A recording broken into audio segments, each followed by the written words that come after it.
सन 1857 की क्रांति east India company के खिलाफ बढ़ती आक्रोशों का परिणाम था। इस विद्रोह की शुरुआत सिपाहियों द्वारा होने के कारण ब्रिटिश इतिहासकारों द्वारा सिपाही विद्रोह की संज्ञा दी जाती है। अगर वही भारतीय इतिहास के पन्नों में देखा जाए तो इसका उल्लेख अन्य नाम जैसे महान विद्रोह, भारतीय विद्रोह या फिर स्वतंत्रता की पहली विद्रोह के नाम से जाना जाता है। विद्रोह के तो कई कारण थे, जिसमें अंग्रेजों की विस्तारवादी नीति सबसे प्रमुख थी। अंग्रेजों द्वारा भारत को हथियाने के लिए कई एक्ट लाए गए, जिसके जरिए बड़ी संख्या में भारतीय शासकों को हटाकर उनसे उनकी सत्ता छीन ली गई। इसके लिए सन 1940 के दशक में डलहौजी द्वारा व्यापक सिद्धांत, जिसे हड़प नीति के नाम से भी जाना जाता है, को लागू कर दिया गया। इस सिद्धांत के कठोर नियमों ने भारतीय शासकों के सत्ता को संकट में झोंक दिया। इसके जरिए कई रियासतों को हड़प लिया गया, कभी कुशासन के आधार पे तो कभी गोद निषेध के प्रथा के आधार पे।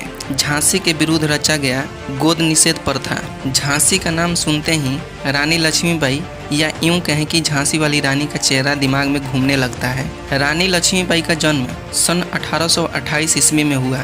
जन्म के 4 वर्ष बाद उनकी मां भागीरथी बाई का निधन हो गया। उनकी बचपन उनके पिता मोरोपंत के साथ बीता। रानी लक्ष्मीबाई अपने पिता के साथ बालाजी पेशवा के यहाँ रहने लगी। वे बचपन से ही तलवारबाजी एवं घुड़सवारी की शौकीन थी। सन 1842 में झांसी के राजा गंगाधर राव से विवाह हुआ। सन 1857 में उन्होंने एक पुत्र को जन्म दिया, जिसका नाम दामोदर राव था। लेकिन 3 महीने बाद ही पुत्र की निधन हो जाने के बाद गंगाधर राव सदमे में चले गए। दिनों दिन इनकी तबीयत बिगड़ते देख रानी लक्ष्मीबाई ने गंगाधर राव के कजिन वासुदेव राव के पुत्र आनंद राव को गोद ले लिया। तभी अगले दिन एक अद्भुत घटना घटी, जिसमें राजा गंगाधर राव की निधन हो गया। इस घटना के बाद रानी लक्ष्मीबाई बेहद निराश हुई और उन्होंने अपने दंतक पुत्र आनंद राव को उत्तराधिकारी बनाने का निर्णय लिया। लेकिन अंग्रेजों द्वारा गोद निषेध की प्रथा बताकर इसका नकारात्मक विरोध किया गया। परिणाम ये हुआ कि रानी लक्ष्मीबाई ने अंग्रेजों से युद्ध छेड़ ली। उन्होंने अपने अंतिम सांस तक ग्वालियर के सराय में लड़ते हुए 18 जून 1858 को अंग्रेजी सिपाही द्वारा उनके सर पे की गई एक तलवार की वार से वे वीर गति को प्राप्त हो गई। उनकी वीरता को देखते हुए अंग्रेजी सेना का कमांडर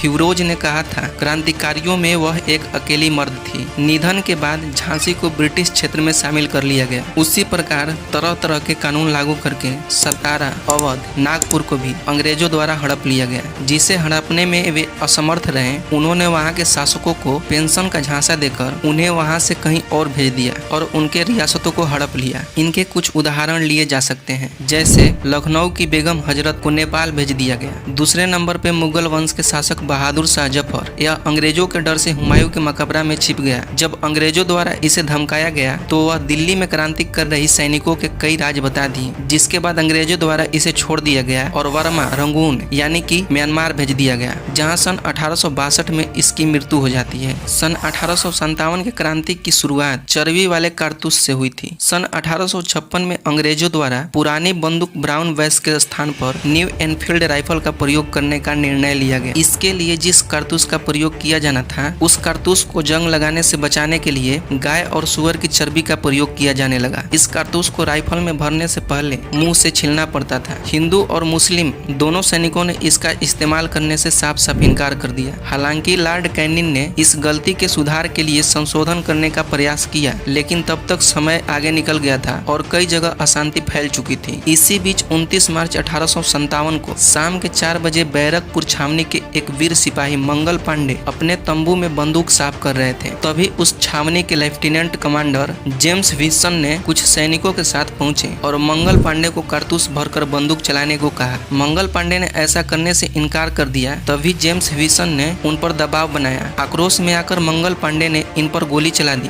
जिसमें 2 अंग्रेजी सिपाहियों की मौत हो जाती है। जिसके बाद मंगल पांडे को गिरफ्तार कर लिया जाता है और 8 अप्रैल 1857 को फांसी दे दी जाती है। 9 मई 1857 को मेरठ में 85 सैनिकों की एक टुकड़ी ने एनफील्ड राइफल का प्रयोग करने से साफ साफ इनकार कर दिया। विरोध करने वाले सैनिकों को गिरफ्तार कर 10 वर्ष की सजा सुना दी जाती है। इसके अगले ही दिन 10 मई 1857 को भारतीय सिपाहियों की एक टुकड़ी दिल्ली की ओर निकलती है और दिल्ली पर कब्जा कर लेती है। कब्जा करने के बाद मुगल शासक बहादुर शाह जफर को वहां का राजा घोषित कर दिया जाता है। तभी अंग्रेजों के 2 कमांडर निकलसोन और हडसन दिल्ली दिल्ली पहुंचे। इस आंदोलन को दबाने में निकलसन, जो कि अंग्रेजी कमांडर था, उसकी मृत्यु हो जाती है और इस प्रकार इस विद्रोह को दबा दिया जाता है। इस विद्रोह का नेतृत्व जगह जगह से अपने मतलब के लिए किया गया। किसी को अपने सत्ता से लगाव था तो किसी को पेंशन से। 1860 के दशक में कोई प्रमुख संगठन नहीं होने के कारण इस विद्रोह को पूरी तरह से कुचल दिया गया, वरना भारत की स्वतंत्रता की कल्पना सन 1947 से पहले भी की जा सकती थी।